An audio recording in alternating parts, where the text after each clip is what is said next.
માણસનું કેવું છે નહીં, ખોટું કામ કરતા પહેલા એક વિચાર સુદ્ધા ન કરે અને પછી અફસોસ કરે, રડે છે, પણ સમય વીત્યા બાદ અફસોસ થાય તો એ નિરર્થક કહેવાય.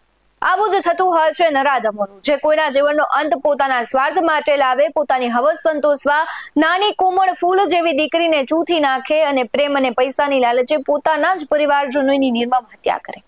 આવું જ થઈ રહ્યું છે બંને આરોપીનું. ભાવનગરના એસીએફ શૈલેષ ખાંભલા અને આટકોટમાં જે દુષ્કર્મ કર્યું હતું એ આરોપીને ભાવનગરના એસીએફ શૈલેષ ખાંભલાએ રડતા રડતા કહ્યું કે મારે નાર્કો ટેસ્ટ નથી કરાવવો, અને પોલીસ પણ તેના પર આક્ષેપ કરતા કહે છે કે પોલીસ ટોર્ચરિંગ કરે છે, તેને મારી નાખશે.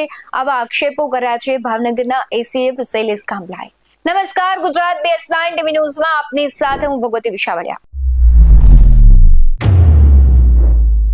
પત્ની અને સંતાનોની હત્યા કરનાર એસીએફ શૈલેષ ખાંભલાને ગઈકાલે કોર્ટમાં રજૂ કરવામાં આવ્યો. જેમાં એસીએફ શૈલેષ ખાંભલાના નાર્કો ટેસ્ટની માંગને લઈને કોર્ટ પાસે વિચારવા માંગેલું સમય પૂરો થયા બાદ કોર્ટમાં ફરી તેને એક વખત રજૂ કરવામાં આવ્યો, જ્યાં કોર્ટમાં જજ સમક્ષ શૈલેષ ખાંભલાએ નાર્કો ટેસ્ટ માટે ના પાડી અને રડવા લાગ્યો. પોલીસ ઉપર પણ શૈલેષ ખાંભલાએ ગંભીર આક્ષેપો કર્યા છે. પોલીસ તેને સતત ટોર્ચરિંગ કરી રહી છે અને મારી નાખશે તેવી ભીતિ છે તેવી પણ જજ સમક્ષ તેમણે વાત કરી. શૈલેષ ખાંભલાએ જજ સમક્ષ પોતે પણ મરી જવાની વાત કરી. ત્યારબાદ નાર્કો ટેસ્ટની ના પાડવામાં આવતા શૈલેષ ખાંભલાને જેલ હવાલે કરવામાં આવ્યો. કોર્ટમાં પોલીસ વિરુદ્ધ કરેલા આક્ષેપો અંગે શૈલેષ ખાંભલાએ મીડિયા સમક્ષ બોલવાનું ટાળ્યું હતું. શૈલેષ ખાંભલાએ પોલીસ પર ગંભીર આક્ષેપો કરેલા, જે અંગે સિટી ડીવાયએસપી RR સિંધાલે જણાવ્યું છે કે શૈલેષ ખાંભલા જે છે હાલમાં નામદાર કોર્ટ જ્યુડિશિયલ કસ્ટડીમાં અને જેલમાં છે.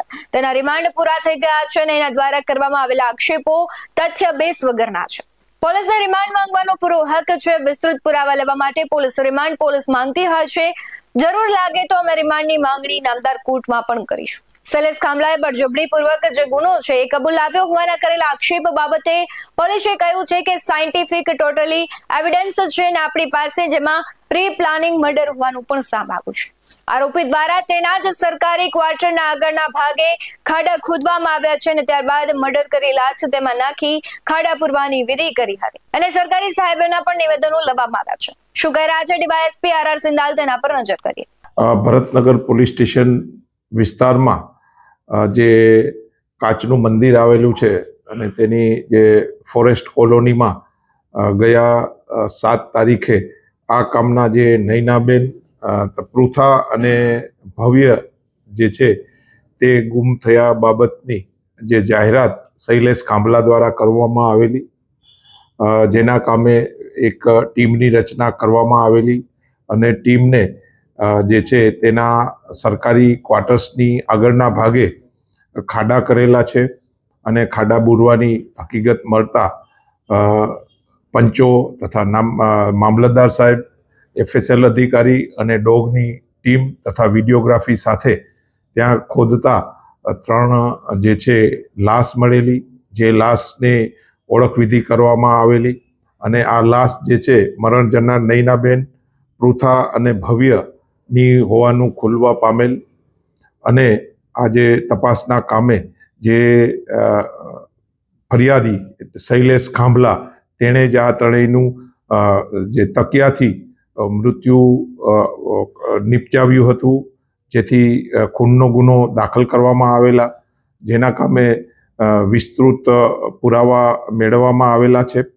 તેમજ ગઈ 6 ડિસેમ્બરના રોજ નામદાર કોર્ટમાં આ કામનો જે આરોપી જે છે શૈલેષ ખાંભલા તેને રજૂ કરવામાં આવેલા અને બ્રેઇન મેપિંગ તથા નાર્કોની જે મંજૂરી માગવામાં આવેલી, જેના કામે નામદાર કોર્ટ દ્વારા તેઓને સમય આપવામાં આવેલો વિચારવાનો અને આજે નામદાર કોર્ટમાં રજૂ કરવામાં આવેલા. ત્યારે આ કામનો જે શૈલેષ ખાંભલા છે તેણે બ્રેઇન મેપિંગ અને નાર્કો એનાલિસિસ કરવાની ના પાડી દીધેલી છે, જેથી આ કામના આરોપીને ડિસ્ટ્રિક્ટ જેલમાં મૂકવામાં આવેલા છે.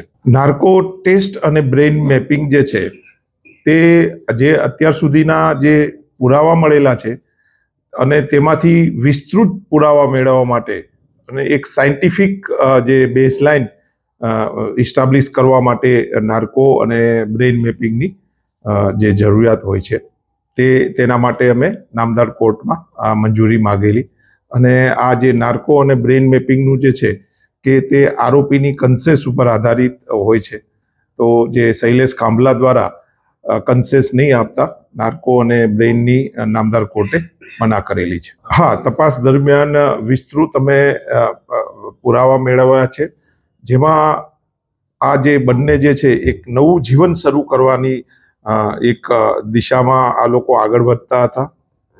ફોરેન જવા માટે બંનેએ જે છે પાસપોર્ટ નીકાળેલા અને ફોરેન જવાનું બી તેની વાત હતી. સીડીઆર એનાલિસિસથી આ બંને જે છે સતત એકબીજાના કોન્ટેક્ટમાં હતા. અને ઇવન જે મર્ડરની રાતે જે છે ત્યારે બી આ શૈલેષ ખાંભલા જે છે તેના જે વનના જે મહિલા જે છે તેની સાથે કોન્ટેક્ટમાં હતા. અને તેના દ્વારા એમ બી કહેવામાં આવેલું કે હું કોઈ પણ કામ કરું, શું તું મને અપનાવી લઈશ ને, એ ટાઈપની આખી તપાસ દરમિયાન ખુલવા પામેલી છે. જે છે શૈલેષ ખાંભલા જે છે એ હાલમાં નામદાર કોર્ટ જ્યુડિશિયલ કસ્ટડીમાં અને જેલમાં છે.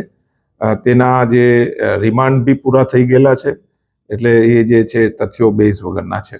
જે પોલીસને જે છે રિમાન્ડ માગવાનો હક છે અને રિમાન્ડ આ જે કામે જે છે વિસ્તૃત પુરાવા લેવા માટે રિમાન્ડ પોલીસ માગતી હોય છે અને જરૂર લાગે અમે રિમાન્ડની માંગણી કરશું નામદાર કોર્ટ રૂબરૂ. ના, સાયન્ટિફિક ટોટલી એવિડન્સીસ છે આપણી પાસે, જેમાં જે છે this is a pre plan murder.